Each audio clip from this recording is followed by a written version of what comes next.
जय श्री कृष्णा। प्यारे भक्तगणों, स्वागत है आप सभी का। आज हम श्रीमद् भगवद गीता का 15वां अध्याय और उसका महात्म्य सुनेंगे। श्री भगवान बोले, संसार अश्वत्थ पीपल के समान है, जिसका पुराना पुरुष रूप जड़ ऊपर है और चराचर शाखा नीचे है। वेद इसके पत्ते हैं और जो जानता है वही वेद का ज्ञाता है। इसकी शाखाएं ऊपर फैली हुई हैं। सत्वरज और तमोगुण इसकी रसवाहिनी नसें हैं, इनसे इसका पालन होता है। शब्द रूप आदि इसकी डालियां हैं। पीछे कर्म रूप में प्रकट होने वाली इसकी जड़ें नीचे मनुष्य लोक में और भी नीचे तक चली गई हैं। पर अश्वत्थ का यह रूप, इसका आदि अंत और आकार संसारी प्राणी के ध्यान में नहीं आता, तथापि इसकी जड़ गहरी है। ऐसे इस पीपल का वैराग्य रूपी दृढ़ शस्त्र से काटकर वह स्थान ढूंढना चाहिए जहाँ से फिर लौटना नहीं पड़ता, और साथ ही यह विराचना चाहिए कि जिसमें यह पुरातन प्रवृत्ति उत्पन्न हुई है उसी आदि पुरुष की शरण हूँ। अहंकार और मोह रहित, संग दोष को जीतने वाले, आत्मज्ञान से निरत, सब कामनाओं से दूर, सुख दुख नामक द्वंद्व पदार्थों से मुक्त ऐसी ज्ञानी पुरुष शाश्वत पद को पाते हैं। जिसे सूर्य चंद्र या अग्नि प्रकाशित नहीं करते, वह मेरा ही परम धाम है। वहाँ जाकर लौटना नहीं पड़ता। मेरे सनातन अंश इस जीवलोक का रूप धरकर प्रकृति में स्थिर पांचों इंद्रियों और छठे मन को उससे छुड़ाता है। जैसे वायु पुष्पादिकों की गंध को दूसरे स्थान में ले जाता है, इसी प्रकार यह देह स्वामी शरीर धारण करने के बाद जब उसका परित्याग करता है, तब इंद्रियों और मन को साथ ले जाता है। कान, आँख, चर्म, जीभ, नाक और मन का आश्रय लेकर वह जीव विषयों का भोग करता है। एक देह से दूसरी देह को जाते हैं, अथवा एक ही देह में रहते समय अर्थात इंद्रियों से युक्त हो जाते हैं, और विषयों का उपभोग करते हुए इसको मूर्ख देख नहीं सकते, किंतु ज्ञान रूप नेत्र हैं, वे देखते हैं। यत्न करने से योगी जन इसे देख सकते हैं, परंतु अज्ञानी यत्न करके भी इसे नहीं देख पाते। जो तेज सूर्य, चंद्रमा और अग्नि में वर्तमान है और जगत का प्रकाशित करता है, उसमें मेरा ही तेज मानो। मैं ही पृथ्वी में प्रवेश कर अपना तेज से समस्त भूतों को धारण करता हूँ, और इनमें रस स्वरूप चंद्रमा बनकर मैं ही सब औषधियों का पोषण भी करता हूँ।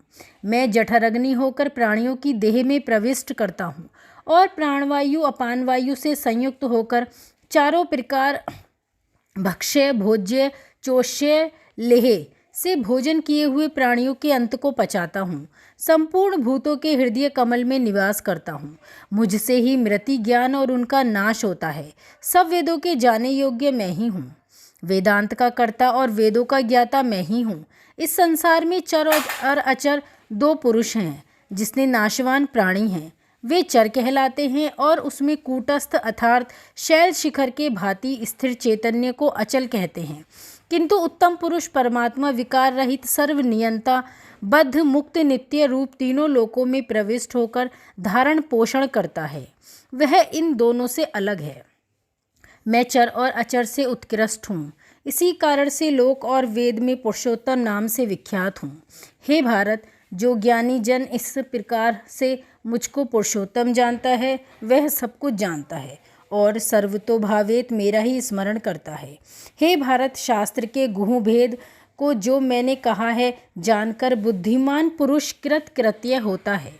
इति श्रीमद् भगवद गीता सुपनिषद सुब्रह्म विद्या योग शास्त्रे श्री कृष्ण अर्जुन संवादे वृक्ष योगो नाम 15वां अध्याय। 15वें अध्याय का महात्म्य।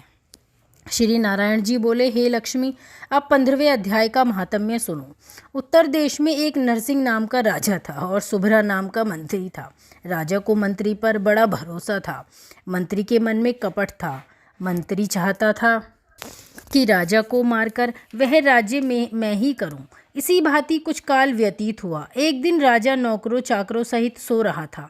तब मंत्री राजा को सारे नौकरों समेत मारकर राज्य करने लगा। राज्य बहुत समय तक व्यतीत होता गया।